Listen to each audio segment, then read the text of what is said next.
సిద్దిపేట జిల్లా ప్రజ్ఞాపూర్ గ్రామంలోని శ్రీ రేణుకా ఎల్లమ్మ తల్లి విగ్రహ ప్రతిష్ఠ వేడుకలు గౌడ సంఘం ఆధ్వర్యంలో ఘనంగా నిర్వహిస్తున్నారు. అందులో భాగంగా మంగళవారం శ్రీ రేణుకా ఎల్లమ్మ జమదగ్ని మునిరాజుల కళ్యాణ మహోత్సవం అంగరంగ వైభవంగా నిర్వహిస్తామని తెలిపారు. భక్తులకు తీర్థ ప్రసాదాలు, మహా అన్నప్రసాదం అందజేశారు. ఈ సందర్భంగా గౌడ సంఘం నాయకులు మాట్లాడుతూ శ్రీ రేణుకా ఎల్లమ్మ అనుగ్రహంతో అందరూ బాగుండాలని కోరుకుంటూ రేణుకా ఎల్లమ్మ తల్లి విగ్రహ ప్రతిష్ఠ వేడుకలకు సహకరిస్తున్న ప్రతి ఒక్కరికి అమ్మవారి కరుణా కటాక్షాలు ఉంటాయని, ఆలయ ప్రతిష్ఠ వేడుకలకు సహకరిస్తున్న ప్రతి ఒక్కరికి ధన్యవాదాలు తెలియజేశారు.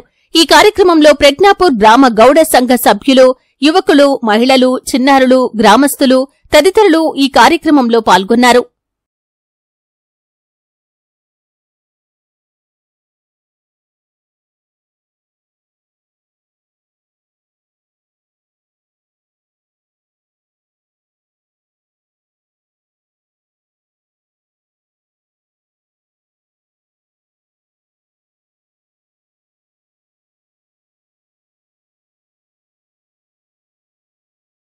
ప్రజ్ఞాపూర్ గజ్వల్ మున్సిపాలిటీ పరిధిలో నిర్మించినటువంటి ప్రజ్ఞాపూర్ గ్రామంలో నిర్మించినటువంటి రేణుకా ఎల్లమ్మ దేవస్థానము 2 సంవత్సరాల్లో పూర్తి కావించిన కావున 1వ తారీఖు నాడు విగ్రహాల ఊరేగింపుతో ఉత్సవాలు ప్రారంభమైనవి.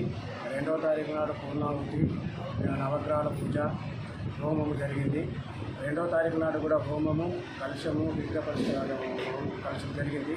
3వ తారీఖు 4వ తారీఖు నాడు విగ్రహాల యొక్క ప్రతిష్ట పూర్తిగా కావడం జరిగింది.